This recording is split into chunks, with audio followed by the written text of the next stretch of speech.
नमस्कार फ्रेंड्स। गोवर्धन गिरिराज की संपूर्ण परिक्रमा 21 किलोमीटर की है। गोवर्धन गिरिराज की परिक्रमा को 2 भागों में विभाजित कर 2 दिन में लगाते हैं भक्तगण। इन दोनों परिक्रमा को छोटी परिक्रमा और बड़ी परिक्रमा के नाम से जाना जाता है। ऐसा माना जाता है कि आज भी इस पर्वत में श्री कृष्ण घूमते हैं।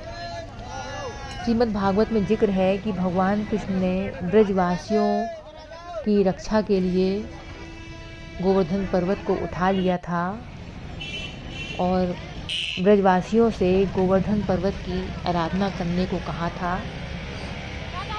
परिक्रमा करने का मतलब है राधा और श्री कृष्ण जी के दर्शन करना और उनका आशीर्वाद प्राप्त करना। यह पर्वत 62 फीट ऊंचा है। कहते हैं जिसने इसकी परिक्रमा पूरी कर ली उस पर भगवान श्री कृष्ण की कृपा बरसती है। गोवर्धन पर्वत को गिरिराज पर्वत के नाम से जाना जाता है। श्री कृष्ण ने अपनी छोटी उंगली से 7 दिनों तक इस पर्वत को उठाए रखा था, इसलिए इसका महत्व और भी खास हो जाता है।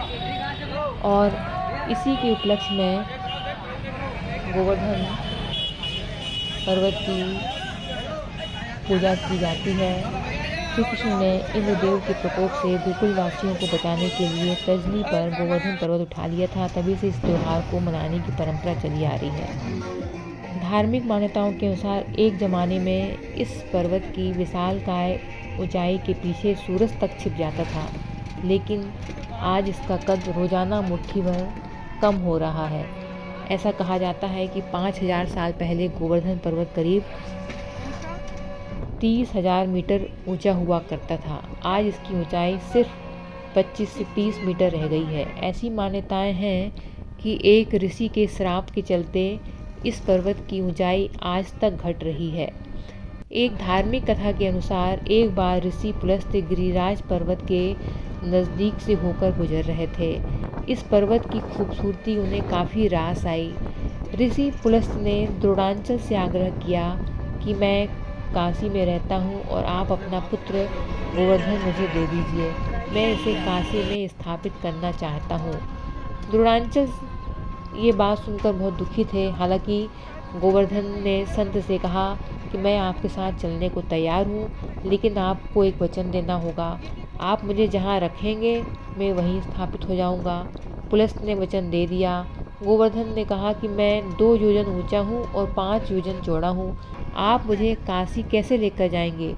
पुलस्त्य ने जवाब दिया कि मैं तपोबल के जरिए तुम्हें हथेली पर लेकर जाऊँगा।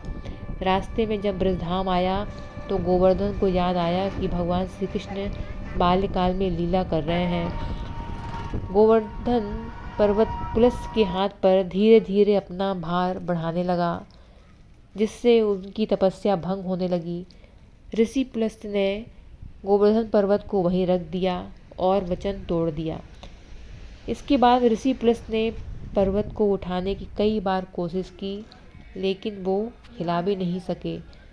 तब ऋषि पुलस्त्य ने आक्रोश में आकर गोवर्धन को श्राप दे दिया कि तुम्हारा विशालकाय कद रोज तिल तिल कम होता जाएगा। कहते हैं तभी से गोवर्धन पर्वत का कद घटता जा रहा है। हिंदू धर्म में गोवर्धन पर्वत की परिक्रमा का बड़ा महत्व है। ऐसा कहा जाता है कि अगर कोई व्यक्ति चारों धाम की यात्रा नहीं कर पा रहा है तो उसे गोवर्धन पर्वत की परिक्रमा जरूर करना चाहिए। इससे मनचाहा फल प्राप्त होता है। गोवर्धन पर्वत तकरीबन 10 किलोमीटर तक फैला हुआ है। गोवर्धन पर्वत की परिक्रमा लगभग 21 किलोमीटर की है। इसे पूरा करने में 5 से 6 घंटे का समय लगता है। ये पर्वत उत्तर प्रदेश और राजस्थान 2 राज्यों में विभाजित है। कुछ दूर चलने के बाद राजस्थान वाले हिस्से में दाखिल होना पड़ता है। इसमें स्थान पड़ते हैं, कुछ खास स्थान हैं। इस परिक्रमा की शुरुआत में एक दान घाटी मंदिर पड़ता है, फिर आस्योर, गोविंद कुंड, पुंछरी का लोठा, जातिपुरा, राधा कुंड, कुसुम सरोवर, मानसी, गंगा ऐसे कुछ खास स्थान पड़ते हैं। इसमें गोकुल गांव भी पड़ता है।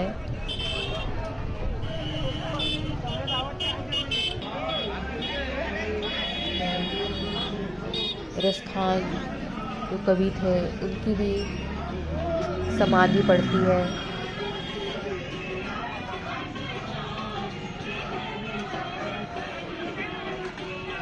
जो कि गोकुल गांव में है।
वृंदावन जाऊंगी, शक्ति बहुत सारी जाती है। वहाँ कौन सा मंदिर है? क्यों प्रभु देखा था हमने, दो तीन मैंने वहाँ गई होगी तो वीडियो बनाए। मंदिर कौन सा था मुझे पता नहीं।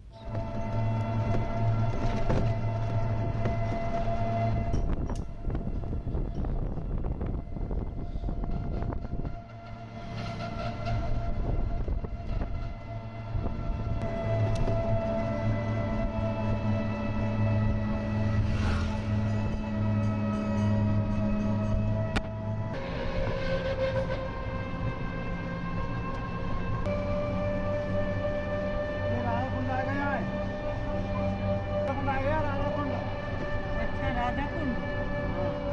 राधा कुंड चले देख ले क्या?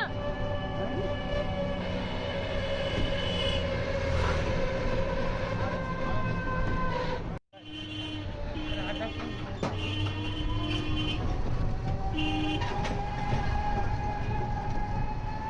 कितना सुंदर। भैया रोको एक मिनट।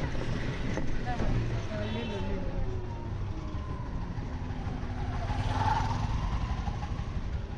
फ्रंट उधर तक।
एक फोटो खींच